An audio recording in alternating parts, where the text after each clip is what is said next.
Assalamualaikum warahmatullahi wabarakatuh. Nah, sebelumnya perkenalkan, nama saya Sarvin Saputra, NIM 230231726, Prodi Ekonomi Syariah, Fakultas Ekonomi dan Bisnis Islam. Di sini saya akan menjelaskan materi yang berjudul Analisis Kritis terhadap Sistem Ekonomi Konvensional. Sistem ekonomi konvensional disebut juga sistem ekonomi klasik atau tradisional, diawali dengan terbitnya buku The Wealth of Nations karangan Adam Smith tahun 1776. Pemikiran Adam menginspirasi dan beri pengaruh besar terhadap pemikiran para ekonomi sesudahnya dan mengambil kebijakan negara. Di dalam sejarah dunia, terdapat beberapa sistem ekonomi konvensional yang begitu dipengaruhi, di antaranya yang pertama, sistem ekonomi kapitalis. Dan apa itu sistem ekonomi kapitalis? Sistem ekonomi kapitalis adalah suatu sistem yang menyerahkan kebebasan kendali ekonominya pada pelaku atau pihak swasta untuk mengambil keuntungan. Pada abad ke-16, bahwa semenjak ide-ide awal pencerahan Eropa, ada dua hal yang melatar belakangi transformasi, yaitu reformasi Protestan dan revolusi industri. Apa itu pilar sistem ekonomi kapitalis? Secara umum, ekonomi kapitalis memiliki 6 pilar mendasar. Yang pertama, kepemilikan individu. Ekonomi kapitalis memperbolehkan masyarakat untuk memiliki aset yang baik yang terlihat atau tidak terlihat. Yang kedua, self-interest, kepentingan pribadi. Masyarakat bergerak untuk mengejar kepentingan individu tanpa ada tekanan untuk berbuat sesuatu kepentingan sosial. Yang ketiga, persaingan bebas. Produsen bebas keluar masuk pasar persaingan. Yang keempat, mekanisme pasar. Harga ditentukan oleh mekanisme pasar. Yang kelima, bebas dalam menentukan pilihan atau choice untuk konsumsi ataupun produksi ataupun investasi. Yang keenam, peran pemerintah terbatas untuk melindungi hak privat warganya.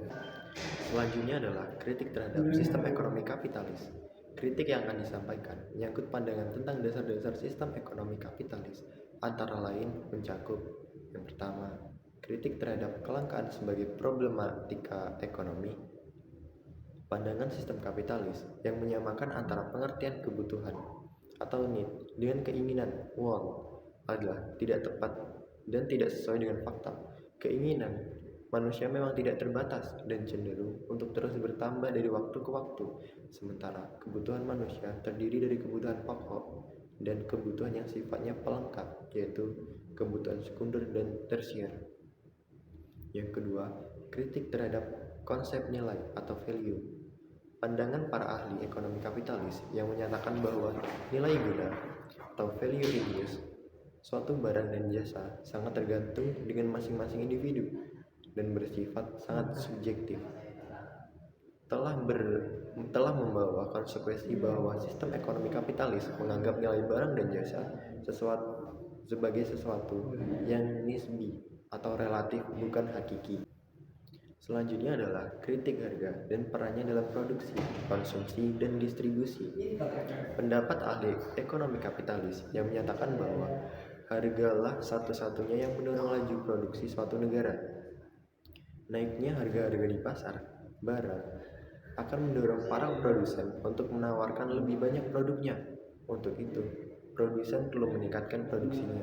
Sementara itu, produksi tidak dapat ditingkatkan kecuali merekrut tenaga kerja yang lebih banyak lagi. Sementara itu, produksi tidak dapat ditingkatkan kecuali merekrut tenaga kerja yang lebih banyak lagi. Di sisi lain, para pekerja hanya akan menawarkan lebih banyak jasa tenaga kerjanya jika upah yang mereka dapatkan lebih tinggi.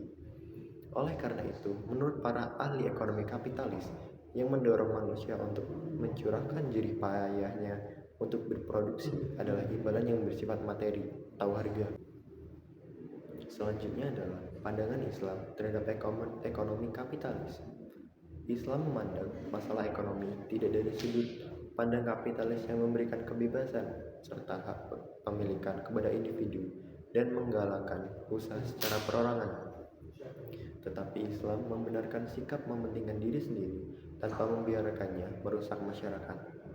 Dengan demikian, dalam sistem ekonomi Islam tidak terdapat individu-individu yang menjadi pengelola kekayaan negara, ataupun sebaliknya, semua individu secara paksa diletakkan pada tingkat ekonomi yang sama. Jadi, pada dasarnya, sistem ekonomi Islam berbeda dari sistem ekonomi kapitalis. Namun Islam tidak pernah membatasi umatnya untuk melakukan aktivitas ekonomi. Dan agama Islam juga tidak menghalangi masuknya kapitalis. Selanjutnya adalah ciri-ciri ekonomi kapitalis. Yang pertama, pengakuan yang luas atas hak pribadi, di mana pemilikan alat-alat produksi di tangan individu, dan individu bebas memilih pekerjaan atau usaha yang dipandang baik bagi dirinya. Yang kedua, perekonomian diatur oleh mekanisme pasar, di mana pasar yang berfungsi memberikan sinyal kepada produsen dan konsumen dalam bentuk harga-harga. Campur tangan pemerintah diusahakan sekecil mungkin. The Invisible Hand yang mengatur perekonomian menjadi efisien serta motif menggerakkan perekonomian mencari laba. Yang ketiga, manusia dipandang sebagai makhluk homo economicus yang selalu mengejar kepentingan sendiri.